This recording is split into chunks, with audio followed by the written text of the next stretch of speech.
Assalamualaikum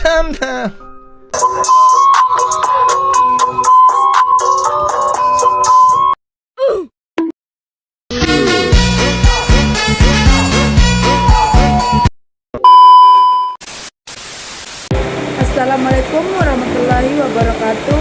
Perkenalkan, nama saya Tisha Inafika dengan NIM 251103100009 dari kelas BKIA 1, Program Studi Bimbingan dan Konseling Islam, Fakultas Usuluddin Adab dan Dakwah. Di sini saya akan membawakan materi tentang psikologi kreativitas. Jadi, apa sih itu psikologi kreativitas?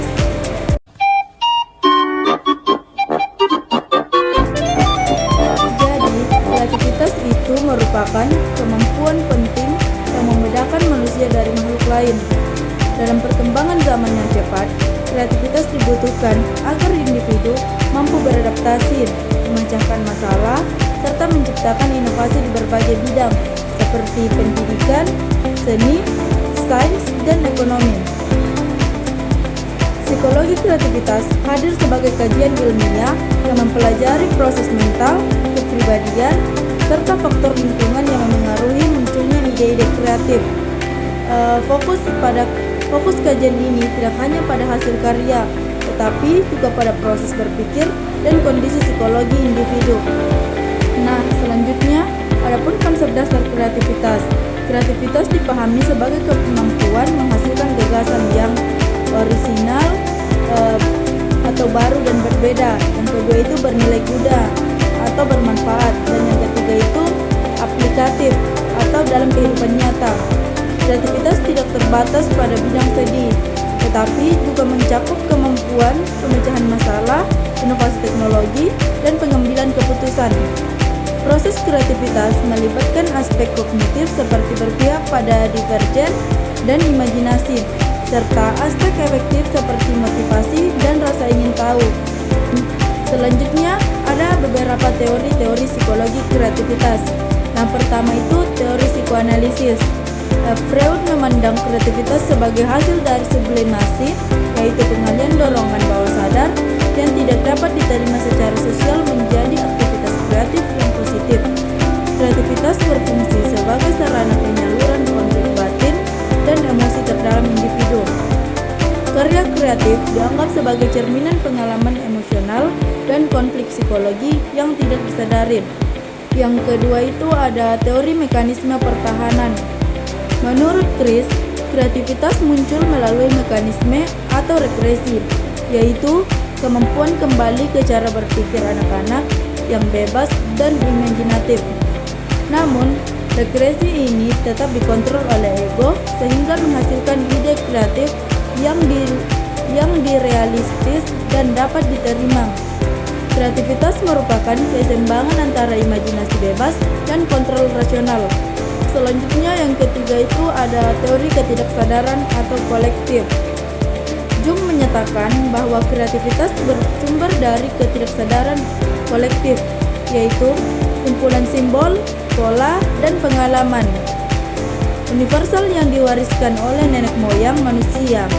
Individu kreatif mampu menegaskan simbol-simbol tersebut dan mewujudkannya dalam bentuk karya yang bermakna dan relevan secara budaya. Yang keempat ada teori humanistik. Pendekatan humanistik memandang kreativitas sebagai tanda kesehatan psikologi dan aktualisasi diri.